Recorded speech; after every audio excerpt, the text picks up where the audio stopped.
7장 다른 사람의 무력과 행운으로 획득하는 새 군주국에 대하여. 단지 행운으로 군주가 된 보통 사람은 별로 힘들이지 않고 높은 지위에 올랐지만 자리를 계속 유지하기란 여간 어려운 일이 아닙니다. 그는 날아오르듯 그 자리에 갔기 때문에 도중에는 별다른 문제가 없었지만 군주가 되면 비로소 수많은 어려움을 겪게 됩니다. 이런 일은 누군가의 호의로 혹은 돈으로 나라를 넘겨받을 때 생겨납니다. 그리스에서는 이오니아와 헬레스폰토스의 도시들에서 그런 경우가 많았는데, 다리우스는 자신을 안전하게 지키고 영광을 얻기 위해서 군주들을 세웠습니다. 그리고 부패한 군인들을 이용해서 재권에 이른 황제들 역시 그랬습니다. 그들은 단지 자신에게 권력을 양도한 자의 의지와 행운, 즉 지극 기쁘란전하고 변덕스러운 두 가지에 의존했습니다. 따라서 지위를 유지할 줄도 모를 뿐더러 유지할 수도 없습니다. 엄청난 재능과 역량을 갖춘 사람이 아니라면 언제나 보통 사람의 행운 속에 살았을 터라 명령할 줄 모르기 때문에 권력을 유지할 줄도 모르며 무엇보다 자기에게 우호적이고 충실한 무력을 갖지 못해서 권력을 유지할 수도 없습니다. 그리고 곧바로 세워진 나라들은 빠르게 태어나고 성장하는 자연의 모든 것처럼 뿌리와 가지를 가질 수 없습니다. 따라서 악천후와 같은 첫 번째 역경에 맞닥뜨리면 무너질 것입니다. 말씀드린 것처럼 충분한 역량을 갖추지 못한 채 갑자기 군주가 된 그들은 행운이 자신의 품속에 넣어준 것을 간직할 준비가 되지 않았거나 다른 사람들이 군주가 되기 전에 세운 토대를 나중에라도 쌓지 못한다면 무너질 수밖에 없습니다. 역량으로 또는 행운으로 군주가 되는 것에 대해 말씀드린 두 가지 방식의 사례로 저는 우리가 기억하는 두 인물을 제시하고 싶습니다. 바로 프란체스코 스포르차와 체사레 보르자입니다. 프란체스코는 적절한 수단과 커다란 역량으로 보통 사람에서 밀라노 공작이 되었으며 온갖 노고로 얻은 것을 별로 힘들이지 않고 유지했습니다. 반면 대중이 발렌티노 공작이라고 부르는 체사레 보르자는 아버지의 행운에 힘입어 나라를 얻다가 그 행운 때문에 잃었습니다. 그는 다른 사람의 행운과 무력으로 얻은 나라에서 뿌리를 내리기 위해 신중하고 역량 있는 사람이라면 마땅히 해야 할 일을 모조리 했으며 온갖 수단을 동원했는데도 그런 결과를 맞이했습니다. 앞서 말씀드린 것처럼 먼저 토대를 세우지 않은 사람이더라도 훗날 커다란 역량으로 세울 수 있을 것입니다. 물론 건축가의 시련과 건물의 위험성을 떠안아야 할지라도 말입니다. 그러니까 발렌티노 공작이 한 모든 일의 진행 과정을 고려해 본다면 그는 미래의 권력을 위해 커다란 토대를 세웠으며 저는 그것에 대한 논의가 필요 없다고 생각하지 않습니다. 왜냐하면 새 군주에게 그의 행위를 예로 드는 것보다 나은 지침이 무엇인지 모르기 때문입니다. 그의 제도가 성공을 거두지 못했다면 이는 그의 잘못이 아닙니다. 극단적이고 예외적으로 사악한 행운에서 비롯된 것이기 때문입니다. 알렉산데르 6세는 자기 아들인 공작을 위대한 인물로 만들고 싶었는데 그러다 보니 당신은 물론 훗날에도 어려움을 많이 겪었습니다. 먼저 교황청에 속하지 않은 지역에서는 군주로 만들 방법이 없었고 만약 교황청이 통치하는 지역을 떼어내려고 했다면 밀라노 공작과 베네치아인들이 용인하지 않으리라는 것도 알고 있었습니다. 파엔차와 리미니는 이미 베네치아인들의 보호 아래에 놓였기 때문입니다. 그 외에도 이탈리아의 군대를 보았는데 특히 동원할 수 있는 군대는 교황의 강대함을 두려워할 사람들의 손에 있었습니다. 모두 오르시니와 콜론나 그리고 공모자들이 장악했기에 믿을 수 없었습니다. 그러므로 그들의 지역 일부에서 확실한 주인이 되려면 기존 질서를 뒤흔들고 혼란을 일으켜야 했습니다. 그 일은 무척 간단했는데 다른 이유로 움직인 베네치아인들이 프랑스인들을 이탈리아로 다시 불러들이려고 했기 때문입니다. 교황은 거기에 반대하지 않았을 뿐만 아니라 루이 왕의 옛 결혼을 무효로 해줌으로써 상황을 좀 더 유리하게 만들어 주었습니다. 그리하여 루이 왕은 베네치아인들의 도움과 알렉산데르의 동의를 얻어 이탈리아에 침입했습니다.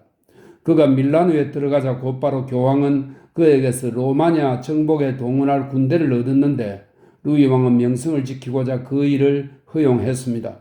그렇게 로마니아를 얻고 콜론나 사람들을 물리친 발렌티노 공작은 그곳을 유지하면서 좀 더 앞으로 나아가려 했습니다.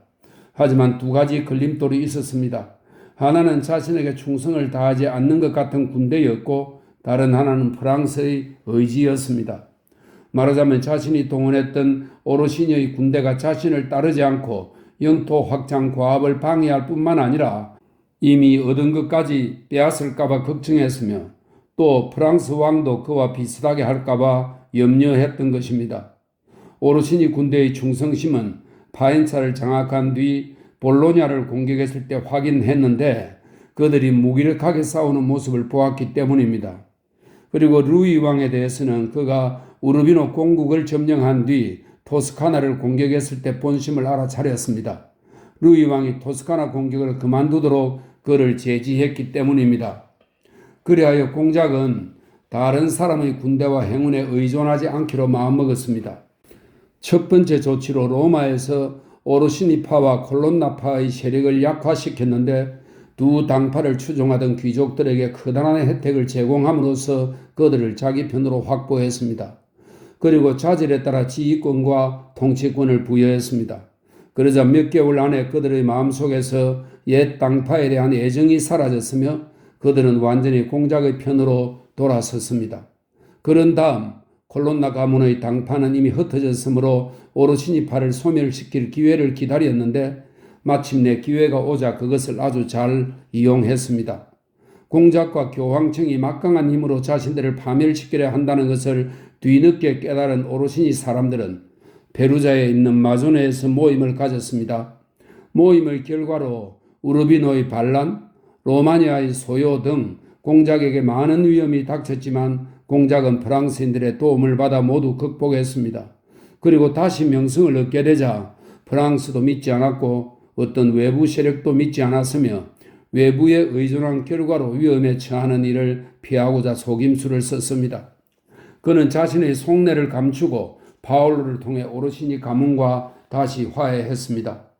공작은 파울로를 안심시키기 위해 돈, 의복, 말을 선물로 주면서 융숭하게 접대했고 결국 그들은 단순하게도 세니갈리아에서 공작의 손안에 들어가게 되었습니다.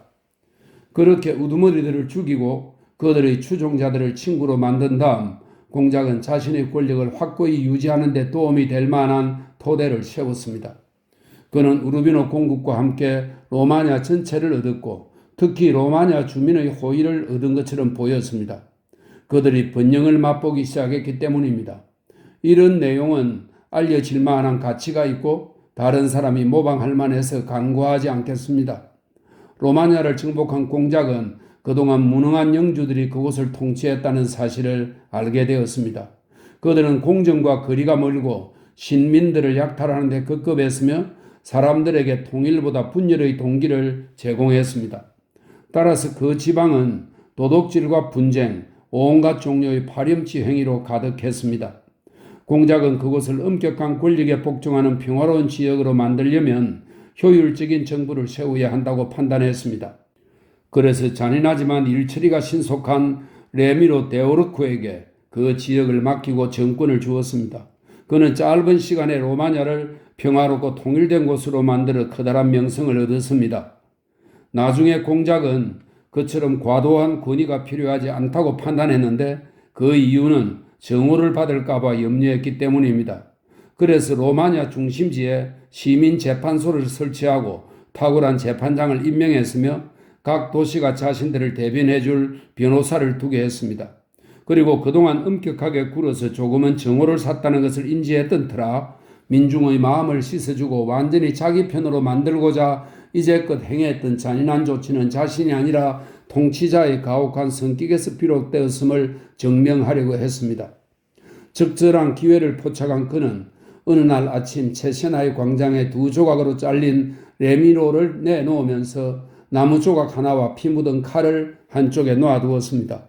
민중은 이처럼 참혹한 광경에 만족하면서도 깜짝 놀랐습니다. 다시 우리가 출발했던 곳으로 돌아가겠습니다. 그래서 말씀드리건대 공작은 무척 강력해졌고 현재의 위험에서는 어느 정도 안전해졌습니다. 자신의 군대로 무장했으며 가까이에서 자신을 공격할 만한 군대를 대부분 무너뜨렸기 때문입니다. 계속해서 다른 지역도 정복하고 싶었던 그는 프랑스 왕을 존중하는 태도를 보였습니다. 뒤늦게 자신의 실수를 깨달은 왕이 용인하지 않으리라는 것을 알았기 때문입니다. 그래서 다른 동맹을 찾기 시작했으며 가에타를 포위하고 있던 스페인 군대에 대항하여 프랑스인들이 나폴리 왕국에 내려왔을 때 미온적인 태도로 프랑스를 대했습니다. 공작은 그들의 위협에서 벗어나 안전을 보장받고 싶었는데 만약 알렉산데르가 살아있었다면 공작의 의도대로 되었을 것입니다. 이는 당시의 상황에 대해 그가 내린 조치였습니다. 하지만 그는 미래의 상황을 염려했습니다. 무엇보다 교황청의 후계자가 자신에게 우호적이지 않다 보니 알렉산데르가 준 것을 빼앗으려고 하지 않을까 의구심이 들었기 때문입니다. 그래서 4가지 방법을 생각했습니다. 첫째는 새 교황에게 기회를 주지 않기 위해 자신이 빼앗은 지역의 영주 혈통을 모두 없애는 것이었고, 둘째는 교황을 억제할 수 있도록 로마 귀족 모두의 호감을 얻는 것이었고, 셋째는 추기경단을 가능한 한 자기 편으로 만드는 것이었으며, 넷째는 공격을 받더라도 자신의 힘으로 저항할 수 있도록 교황이 죽기 전에 충분한 지배권을 얻는 것이었습니다. 알렉산드르가 사망했을 때 넷 중에서 앞의 3가지는 완수했고 넷째도 거의 완수했습니다. 빼앗은 영토의 영주들을 가능한 한 많이 죽이고 극소수만 남겼으며 로마 귀족들과 추기경단을 대부분 자기 편으로 끌어들였습니다. 새 영토를 정복하는 일에 대해서는 토스카나의 영주가 데리고 계획했고 이미 페루자와 피온비노를 소유했으며 피사를 자기 보호 아래에 두었습니다. 게다가 프랑스에 대해서 염려하지 않아도 되었으므로 여기 설명이 있습니다. 프랑스는 이미 스페인에게 나폴리 왕국을 빼앗겼으며 두 나라가 모두 그의 환심을 살 필요가 있었기 때문입니다. 라는 설명입니다. 게다가 프랑스에 대해서 염려하지 않아도 되었으므로 그는 피사를 급습할 수 있었습니다. 만약 그렇게 했다면 곧바로 루카와 시에나가 한편으로는 피렌체인들에 대한 질투심 때문에 한편으로는 두려움 때문에 굴복했을 것이며 그러면 피렌체인들은 속수무책이었을 것입니다.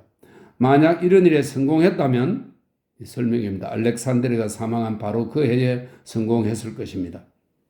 만약 이런 일에 성공했다면 그는 자신의 힘으로 권력을 지탱했을 것이며 다른 사람의 군대나 행운을 바랄 필요가 없이 자신의 역량과 권력에 의지할 만큼 견고한 군사력을 갖추고 명성을 떨쳤을 것입니다. 하지만 알렉산데르는 그가 검을 들기 시작한 지 5년 만에 사망했습니다. 그에게는 유일하게 로마냐만 확고하게 남아있었고 다른 곳은 강력한 두 적국의 군대 사이에서 허공에 뜨고 말았는데 하필이면 그런 상황에서 그는 죽을 병에 걸리고 말았습니다. 그래도 공작에게는 거칠고 사나운 정신력과 탁월한 역량이 있었으며 그는 사람들을 자기 편으로 돌리거나 아니면 파멸시켜야 한다는 것을 잘 알고 있었습니다.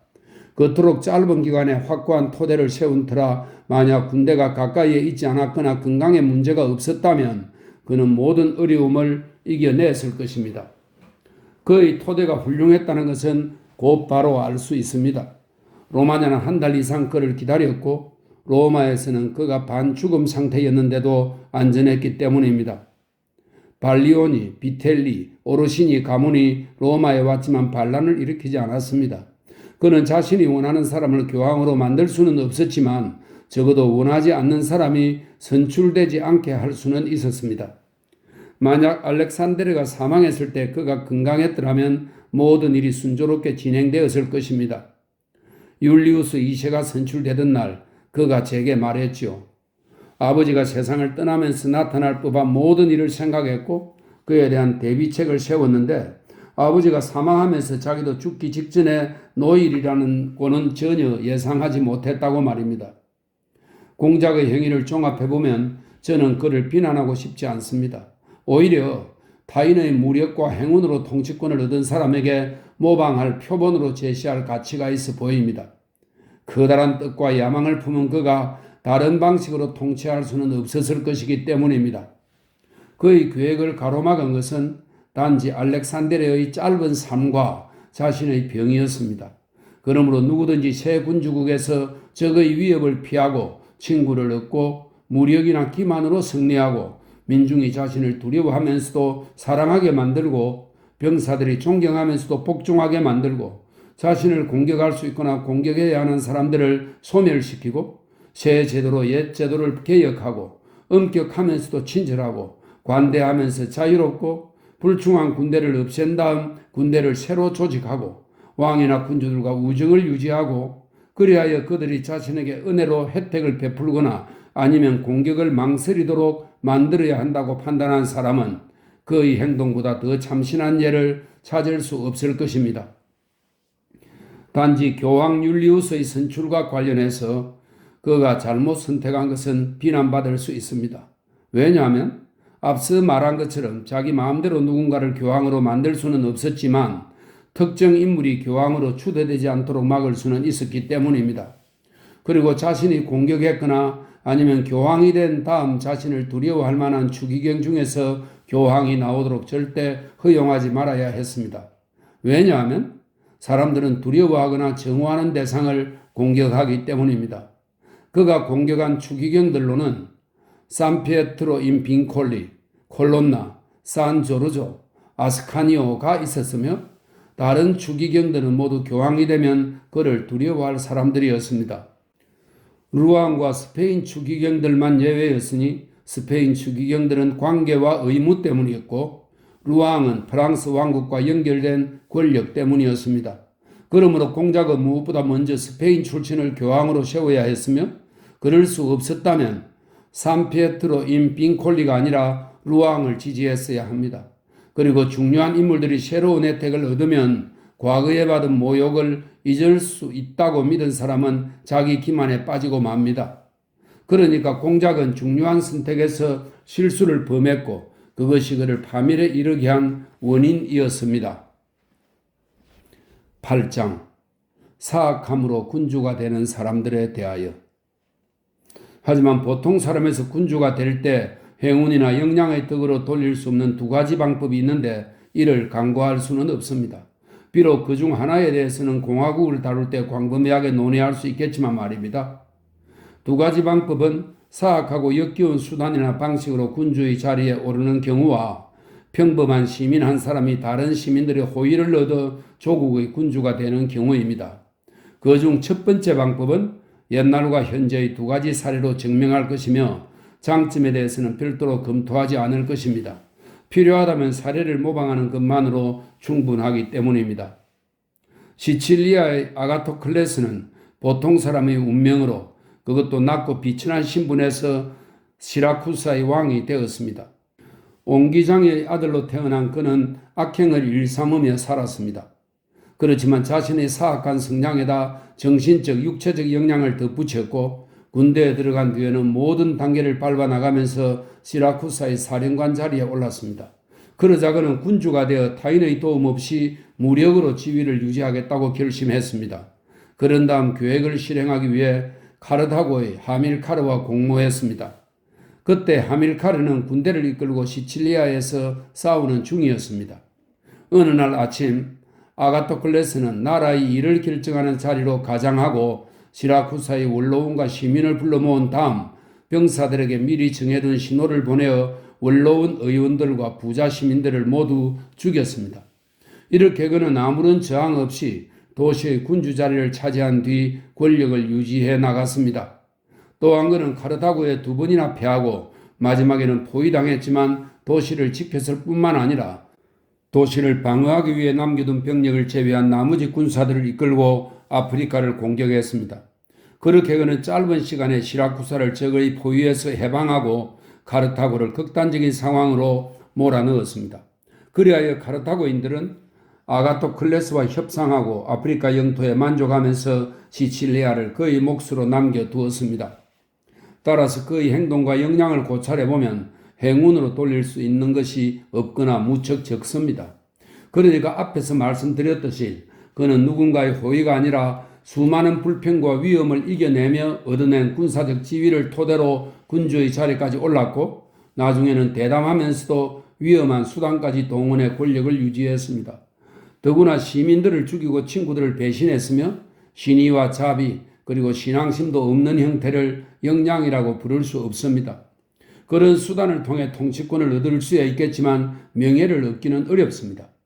위험 속으로 들어가고 또 위기에서 벗어나는 역량과 역경을 견디고 극복하는 용기를 고려한다면 아가토클레스가 다른 탁월한 지휘관보다 열등하다고 판단할 이유는 없습니다.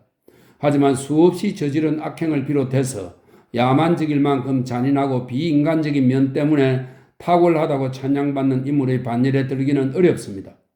그러므로 그가 행운과 역량 없이 이루어낸 것을 두고 행운 또는 역량 덕분에 얻었다고 말할 수는 없습니다. 우리 시대의 사례로 알렉산데르 6세가 통치하던 시기의 페르모 사람 올리베로토를 들 수 있습니다. 그는 고아가 된 뒤 조반니 폴리안이라는 외삼촌의 손에서 자랐습니다. 젊은 시절 파올로 비텔리 휘하에 들었고 훈련 과정을 충분히 거친 뒤 군대에서 상당히 높은 지위까지 이르렀습니다. 그러다 파올로가 죽은 뒤 그의 형 비텔로초 밑에서 싸웠으며 영민한 데다 신체와 정신이 강인했던지라 짧은 시간에 비텔로초의 군대에서 1인자가 되었습니다. 하지만 다른 사람의 지위를 받는 것을 굴욕이라고 여겼던 그는 자유보다 예속을 원하는 페르모 일부 시민의 도움과 비텔로초의 지원을 받아 페르모를 장악하기로 결심했습니다. 그래서 조반니 폴리오니에게 오랫동안 고향을 떠나 있었으니 돌아가서 삼촌을 만나고 자기가 살던 땅을 돌아보며 한편으로는 자신의 유산을 확인하고 싶다는 내용의 편지를 썼습니다. 이어서 자신은 명예를 얻기 위해 노력했으니 자기가 그동안 시간을 헛되이 보내지 않았다는 사실을 시민들이 분명하게 알 수 있도록 말을 탄 친구들과 부하들 100명을 동반해서 명예롭게 방문하기를 원한다고 했습니다. 이어서 페르모 시민에게 환영받을 수 있도록 준비해달라고 부탁했으며 이 일은 단지 자신뿐만 아니라 자신을 양육한 삼촌에게도 명예가 될 것이라고 덧붙였습니다. 그리하여 조반니는 조카가 부탁한 일을 조금의 부족함도 없이 이행했고 페르모 시민들이 올리베로토를 명예롭게 맞이하도록 준비했습니다. 올리베로토는 삼촌의 집에 며칠 동안 머무르면서 앞으로 벌일 사악한 일을 비밀리에 계획한 뒤 성대한 잔치를 열고 조반니 폴리아니와 페르모의 주요 인사들을 초대했습니다. 음식을 먹고 잔치에서 을에 벌어지는 여흥이 끝난 뒤 올리베로토는 교황 알렉산데르와 그의 아들 체사레 그리고 두 사람의 위대한 업적을 입에 올리면서 교묘하게 중요한 이야기를 꺼냈습니다. 그 말에 조반니와 다른 사람들이 대답하자 그는 갑자기 일어나더니 그런 내용은 좀 더 은밀한 장소에서 논의해야 한다고 말하면서 방으로 향했습니다. 그래서 조반니와 다른 시민들도 그의 뒤를 따랐습니다. 그런데 사람들이 자리에 앉자마자 방에 숨어있던 병사들이 나와서 그들을 모두 죽였습니다. 그렇게 살인을 저지른 다음 올리베로토는 말 위에 올라타서 도시를 가로지르며 달렸고 고위 관리들을 포위했습니다. 그래야 그들은 두려운 마음으로 그에게 복종했습니다. 그는 새 정부를 세우고 군주가 되었으며 자신에게 불만을 품고 저항할 만한 사람들을 모두 죽인 다음 시민적 군사적 제도를 새로 마련해서 지위를 강화했습니다. 그래야 그는 1년 안에 페르모를 장악했을 뿐만 아니라 이웃 나라들에게도 두려운 존재가 되었습니다.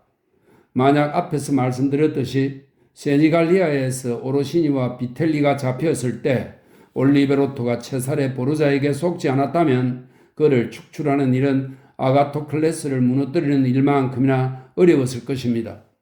올리베로토는 그곳에서 붙잡혔으며 친척을 살해한 지 1년 만에 역량이나 사악함에 있어 스승이라고 할 수 있는 비텔로초와 함께 목이 쫄려 죽고 말았습니다. 어떻게 아가토클레스나 그와 비슷한 사람들이 수없는 배신과 잔인한 일을 저지르면서도 조국에서 오랫동안 안전하게 살면서 외부의 위협으로부터 자신을 보호할 수 있었는지, 시민들은 왜 그에게 반대의 음모를 꾸미지 않았는지 궁금해하는 사람도 있을 것입니다. 많은 사람이 잔인한 행동을 저질러서 불안정한 전쟁통에는 말할 것도 없고 평화로운 시기에도 나라를 유지하지 못했기 때문입니다. 제 생각에 그것은 잔인함을 잘 활용했는지 아니면 잘못 활용했는지에 따라 판가름 날 것입니다. 자신을 안전하게 지키기 위해서 단번에 악을 저지르고 훗날 계속하지 않으면서 그것을 가능한 한 신민들에게 유익한 방향으로 전환한다면 잘 활용했다고 할 수 있습니다. 반면 비록 처음에는 미약하지만 시간이 흐르면서 꺼지지 않고 오히려 더 커진다면 잘못 활용했다고 할 수 있습니다. 첫 번째 방법을 지키는 사람들은 아가토클레스가 그랬던 것처럼 하나님과 함께, 사람들과 함께 자신의 상태에 대한 대책을 마련할 수 있지만 그렇지 않은 사람들은 권력을 유지할 수 없습니다. 그러므로 나라를 점령할 때는 반드시 해야 하는 공격을 모두 검토하고 단번에 행하며 날마다 새로 반복하지 말아야 합니다. 그렇게 해서 사람들을 안심시키고 혜택을 베풀면 그들에게 호감을 얻을 수 있습니다. 소심함 때문에 혹은 잘못된 충고 때문에 그와 다르게 하는 사람은 언제나 손에 칼을 들고 있어야 하며 신민들을 믿고 의지할 수 없습니다. 새로운 모욕이 지속되면 신민들이 절대로 그에게 안심할 수 없기 때문입니다. 모욕을 주어야 한다면 그 맛을 덜 느끼고 기분이 덜 상하도록 한꺼번에 가해져야 하며 혜택은 그 맛을 더 잘 느끼도록 조금씩 베풀어야 합니다.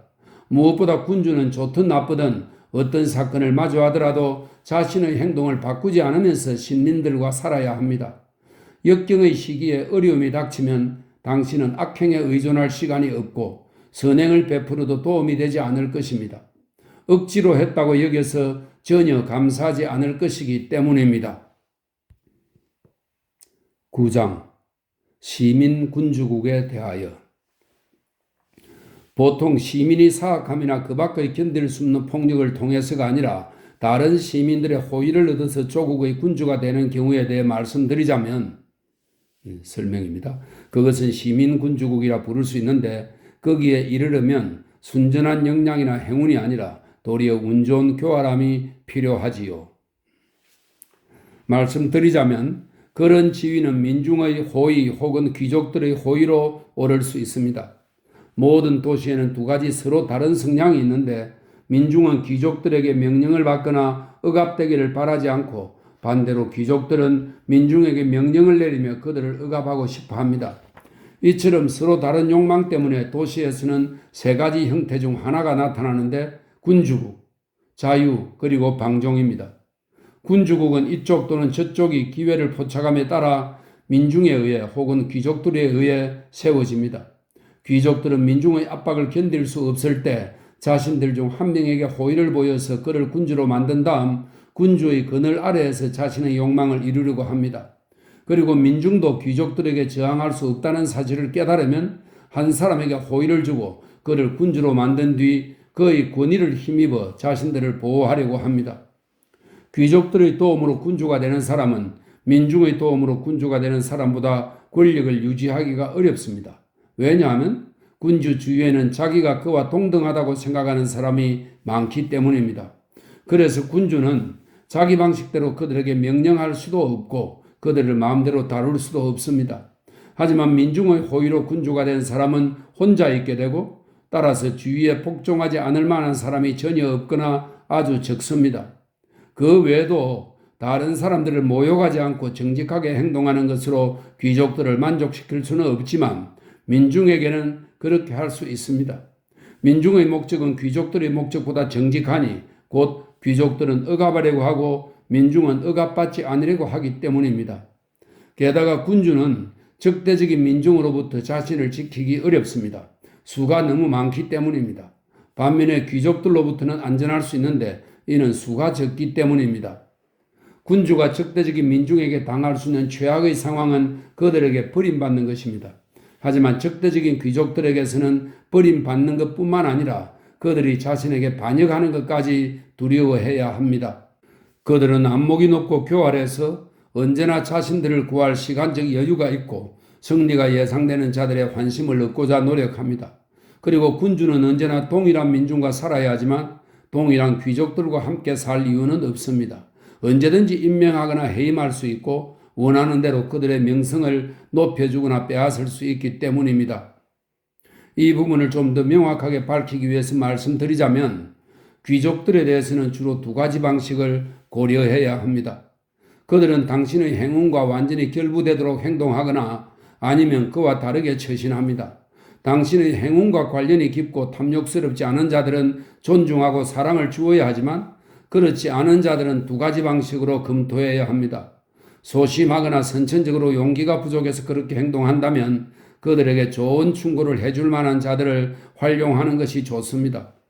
번영의 시기에는 그들이 당신을 명예롭게 해줄 것이며 역경의 시기에는 당신이 그들을 두려워할 필요가 없기 때문입니다. 하지만 그들이 교활한 야망을 품고 당신과 관계를 맺었다면 이는 당신보다 자신을 더 중요하게 여긴다는 표징입니다. 군주는 그들을 주시하면서 공공연한 적으로 간주하고 두려워해야 합니다. 역경의 시기가 되면 그들이 군주를 파멸시키는 데 힘을 보탤 것이기 때문입니다. 그러므로 민중의 호의를 얻어 군주가 된 사람은 민중과 친구 관계를 유지해야 하는데 그런 일은 어렵지 않습니다. 그들이 원하는 것은 군주에게 억압받지 않는 것뿐이기 때문입니다. 하지만 민중과 대립해서 귀족들의 호의로 군주가 된 사람은 무엇보다 민중의 환심을 얻도록 노력해야 하는데 만약 군주가 그들을 보호해 준다면 이를 쉽게 이룰 수 있습니다. 사람은 악행을 저지를 것으로 믿었던 자가 선행을 베풀면 그를 더욱 의지하는 법이라 민중은 자신들의 호의로 권력을 잡은 군주보다 그런 군주에게 우호적인 감정을 느낍니다. 군주는 여러 방법으로 민중의 환심을 얻을 수 있는데 그 방법들은 상황에 따라 달라지므로 분명한 규칙을 제시할 수 없습니다. 따라서 뒤에 논의하도록 남겨둘 것입니다. 다만 군주는 민중을 친구로 삼아야 하며 그렇지 않으면 역경이 닥쳤을 때 속수무책이라고 결론을 내리겠습니다. 스파르타의 군주 나비스는 그리스 전체는 물론 승승장구하던 로마 군대의 포위를 견디어냈고 그들에게 대항해서 나라를 지켰습니다. 그는 위험이 닥쳤을 때 단지 소수와 맞서는 것만으로 자신을 보호했습니다. 만약 그가 민중을 적으로 두었다면 그것만으로 충분하지 않았을 것입니다. 이러한 저의 견해에 민중을 토대로 삼은 사람은 진흙을 토대로 삼은 것과 같다라는 진부한 속담으로 반대하는 이가 없을 줄로 압니다. 이 말은 민중을 발판으로 권력을 잡은 보통 시민이 적이나 고위 관리들에게 압력을 받는 상황에서 민중이 자신을 구해줄 것이라고 믿을 때만 적용되기 때문입니다. 그런 상황에서는 로마에서 그라쿠스 형제가 그리고 피렌체에서 조르조 스칼리가 그랬던 것처럼 자기 기만에 빠질 수 있습니다. 하지만 민중을 기반 삼아 군주가 된 사람이 명령할 줄 알고 용기가 있으며 역경이 닥쳤을 때 당황하지 않고 다른 문제들을 철저하게 대비하며 자신의 용기와 제도를 바탕으로 민중을 활력 있게 만든다면 절대로 민중에게 속지 않을 것이며 자신의 권력이 단단한 기반 위에 세워졌음을 깨달을 것입니다. 이런 군주국들은 시민 체제에서 절대 체제로 전환하려고 할 때 위험에 빠지기 쉽습니다. 군주가 직접 통치하거나 관리들을 통해 통치하기 때문입니다. 후자의 경우 군주의 입장은 좀 더 약하고 위험한데 관리로 세운 시민들의 의지에 전적으로 의존하기 때문입니다. 그들은 특히 역경이 닥치면 반대하거나 복종하지 않음으로써 군주에게서 나라를 쉽게 빼앗을 수 있습니다. 그리고 위험에 처한 군주는 절대적 권위를 장악할 시간이 없습니다. 시민이나 신민은 관리의 명령을 받는데 익숙하다 보니 위기 상황에서 군주의 명령에 복종하려 하지 않기 때문입니다. 그리고 군주는 혼란스러운 시기에 믿을 만한 사람을 찾기가 어려울 것입니다. 왜냐하면 그런 군주는 시민이 나라를 필요로 하는 평온한 시기에 보여준 모습만 믿고 그들을 의지할 수 없기 때문입니다. 평소에는 모두가 군주에게 몰려들어 서약하며 죽음이 멀리 있는 터라 저마다 군주를 위해 죽겠다고 나섭니다. 하지만 나라가 역경에 처해서 시민의 힘이 필요한 순간이 오면 그런 사람을 찾기 어렵습니다. 더구나 그런 일은 딱 한 번만 시도해 볼 수 있으므로 지극히 위험합니다. 그러므로 현명한 군주는 시민이 어떤 시기에도 자신과 나라를 필요로 하면서 자신에게 충성하도록 만들 방법을 고안해야 합니다. 10장 모든 군주국의 힘은 어떻게 측정해야 하는가? 이러한 군주국들의 특성을 검토할 때 염두에 두어야 할 점이 하나 있습니다. 군주가 필요시에 자신의 힘으로 지탱할 수 있을 만큼 강한 나라를 가졌는지 아니면 언제나 다른 사람에게 보호를 받아야 하는지를 고려해야 합니다. 이 부분을 명확하게 밝히기 위해서 말씀드리자면 백성이 많거나 재정이 풍부해서 누가 공격해 오든 그에 맞서 야전을 벌일 수 있을 만큼 강한 군대를 거느린 군주라면 자신의 힘으로 지탱할 수 있을 것입니다. 반면 들판에서 적을 맞이할 능력이 없고 오직 성벽 안으로 피해서 수비해야 하는 군주는 언제나 다른 사람의 도움이 필요하다고 판단됩니다. 첫 번째 경우는 이미 논의했고 필요할 때 다시 논의할 것입니다. 두 번째 경우에 대해서는 군주에게 도시를 요새화하고 방어 설비를 갖추며 시골에 대해서는 신경을 쓰지 않도록 권유하는 것 외에 달리 해줄 말이 없습니다. 누구든지 도시를 훌륭한 요새로 만들고 이미 말씀드린 것처럼 또 앞으로 말씀드릴 것처럼 신민들과 함께 정부를 운영한다면 적은 언제나 신중하게 공격할 것입니다. 왜냐하면 사람들은 어렵게 보이는 임무를 꺼리기 때문입니다. 강력한 도시를 구축해 두고 민중에게 미움을 받지 않는 군주를 공격하는 일은 분명 어려울 수밖에 없습니다. 독일의 도시들은 무척 자유롭고 시골 지역의 영토가 적습니다. 그들은 원할 때만 황제에게 복종하며 황제나 주변의 강한 자들을 두려워하지 않습니다. 도시를 훌륭한 요새로 만들어 놓은 터라 누구든 이곳을 공략하기는 대단히 어렵고 지지부진할 것이라고 생각하기 때문입니다. 모든 도시에 든든한 성벽과 해자가 있고 대포가 적절하게 배치되어 있으며 공공저장고에는 1년 동안 버티기에 충분한 음식과 물, 연료가 비축되어 있습니다. 그뿐만 아니라 공적인 비용을 지출하지 않고도 민중이 먹고 살 수 있도록 도시와 산업의 생명이자 신경을 이루는 영역에서 1년 동안 일거리를 제공할 수 있습니다. 그리고 군사훈련을 중요하게 여기며 이를 위해 많은 규정을 두고 있습니다. 그러므로 강력한 도시를 갖추고 있으면서 미움을 받지 않는 군주는 함부로 공격할 수 없습니다. 그래도 공격하는 사람은 누구든 부끄러운 일을 당하고 퇴각할 것입니다. 세상에서는 다양한 일들이 벌어지기 마련이라 군대와 함께 그곳을 포위하고 1년 동안 아무런 일 없이 지낼 수는 없기 때문입니다. 만약 성벽 밖에 소유지가 있는 민중이 자신의 토지가 불타는 것을 보면 인내심을 잃을 것이며 오랜 포위에 지치고 이기심이 발동해서 군주를 잊을 것이라고 반박한다면 저는 이렇게 대답하겠습니다. 강하고 용기 있는 군주라면 때로는 신민들에게 고통이 오래도록 지속되지 않는다는 희망을 주고 때로는 잔인한 적에 대한 경각심을 일깨우며 때로는 지나치리만큼 대담해 보이는 자들로부터 교묘하게 안전을 지켜나가면서 어려움을 모두 극복할 것이라고 말입니다. 그 외에도 적은 당연히 도착하자마자 마을을 불태우고 파괴해야 할 것인데 그때는 사람들의 마음이 아직 뜨겁고 나라를 지키겠다는 열정도 강합니다. 따라서 군주는 크게 걱정하지 않아도 됩니다.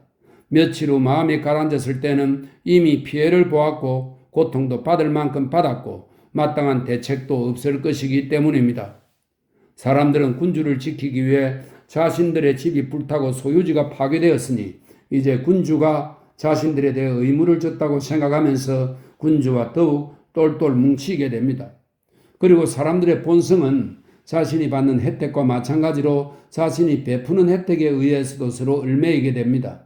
이 모든 것을 잘 고려해 볼 때 신중한 군주라면 포위 속에서 음식과 방어수단이 부족하지 않는 한 시민들의 사기를 처음처럼 확고하게 유지하는 일은 어렵지 않습니다. 11장 교회 군주국에 대하여 이제 교회 군주국을 논의하는 일만 남았습니다. 교회 군주국의 모든 어려움은 국가를 소유하기 전에 생겨납니다. 이런 국가는 역량 혹은 행운으로 얻게 되며 두 가지가 없어도 유지됩니다. 왜냐하면 오래된 종교 제도 덕분에 군주가 어떻게 살고 행동하느냐에 관계없이 지위를 유지할 수 있기 때문입니다. 군주는 나라를 갖고 있지만 방어할 필요가 없으며 신민들을 통치하지 않아도 됩니다. 방어하지 않아도 나라를 빼앗길 염려가 없습니다. 그리고 신민들은 군주가 자기들을 통치하지 않아도 신경 쓰지 않습니다. 그들은 군주에게서 벗어날 생각조차 하지 않으며 그럴 수도 없습니다. 그러므로 그런 군주국은 안전하고 행복합니다. 하지만 교회 군주국은 인간의 정신이 도달할 수 없을 만큼 우월한 원인으로 지탱되는 터라 저는 언급하지 않겠습니다. 이런 나라는 하나님이 높이고 유지하는 곳이기에 오만하고 무모한 사람이나 그것을 논할 것입니다. 그렇지만 알렉산드르 이전 이탈리아의 강한 세력들, 단지 강한 세력이라 일컬어지는 자들뿐만 아니라 세력이 미약한 귀족과 영주 모두가 교회의 세속 권력을 대수롭지 않게 생각했습니다. 만약 어떻게 해서 교황청의 세속 권력이 이제는 프랑스 왕 같은 인물도 두려워할 정도로 강력해졌으며 프랑스 왕을 이탈리아에서 몰아내고 베네치아를 파멸시킬 수 있었는지를 제게 묻는다면 비록 지금은 잘 알려지기는 했지만 다시금 상기해 보는 것도 기묘한 일이라고 생각됩니다. 프랑스 왕 샤를이 이탈리아에 내려오기 전까지 이탈리아는 교황, 베네치아인, 나폴리 왕, 밀라노 공작, 피렌체인의 지배를 받고 있었습니다. 이 강력한 세력들은 두 가지 중요한 사안에 주의했는데 하나는 외세가 무력으로 이탈리아를 침공해서는 안 된다는 것이었고 다른 하나는 자기들 중에서 그 누구도 더 많은 영토를 점령해서는 안 된다는 것이었습니다. 특히 주의를 더 많이 기울인 세력은 교황과 베네치아인들이었죠.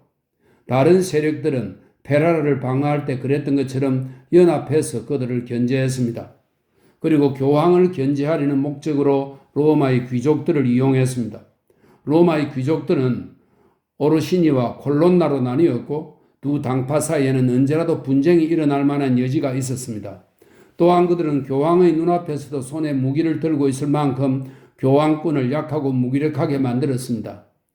이따금 식스투스처럼 용기 있는 교황이 등장했지만 그의 행운이나 지혜만으로는 그처럼 어려운 상황에서 벗어날 수 없었습니다. 원인은 교황 임기의 단명이었으니 교황의 평균 재임 기간인 10년 동안 두 당파 중 하나를 약화시키기는 힘들었습니다. 예를 들어 어느 교황이 콜론나파를 거의 소멸시켰다면 이후 오르시니파에게 적대적인 교황이 즉위해서 콜론나파가 다시 일어나게 만들었습니다. 하지만 그렇게 하고 난 뒤에 오르시니파를 소멸시킬 만한 시간이 부족했습니다. 그런 이유로 이탈리아에서 교황의 세속적 힘은 높은 평가를 받지 못했습니다. 그런데 알렉산드르 6세는 이전의 어떤 교황보다 돈과 무력으로 얼마나 강한 힘을 얻을 수 있는지 보여주었습니다. 발렌티노 공작을 도구로 삼고 프랑스의 침입을 계기로 삼아 그는 공작의 활동에 대해 제가 앞에서 논의했던 모든 일을 했습니다. 원래 의도는 교황청이 아니라 공작을 위대하게 만드는 것이었지만 그는 결국 교황청을 위대하게 만들었습니다. 그가 죽고 또 공작까지 세상을 떠나자 교황청은 그의 노고가 맺은 결실을 물려받았습니다. 그런 다음 율리우스 교황이 나타났는데 그는 강력해진 교황청이 로마냐 전체를 장악하고 로마의 귀족들을 무기력하게 만들었으며 특히 알렉산데르가 당파들에게 타격을 입혀서 무너뜨렸다는 사실을 알아차렸습니다. 게다가 알렉산데르 이전의 교황들은 몰랐던 재물을 쌓는 길이 활짝 열린 것을 발견했습니다. 이후 율리우스는 그 길을 따랐을 뿐만 아니라 더 확장해 나갔습니다. 그래서 볼로냐를 장악하고 베네치아인들을 무력화하며 프랑스인들을 이탈리아에서 쫓아낼 계획을 세웠습니다. 그는 모든 과업을 성공적으로 수행했고 무엇보다 개인이 아니라 교회의 힘을 강화하기 위해서 한 일이었기 때문에 칭찬을 받았습니다. 또한 오르시니파와 콜론나파가 당시 처해 있던 무기력한 상태를 유지하도록 했습니다. 그들 중에 변화를 일으킬 만한 우두머리가 있더라도 두 가지가 그들을 꼼짝 못하게 붙잡았습니다.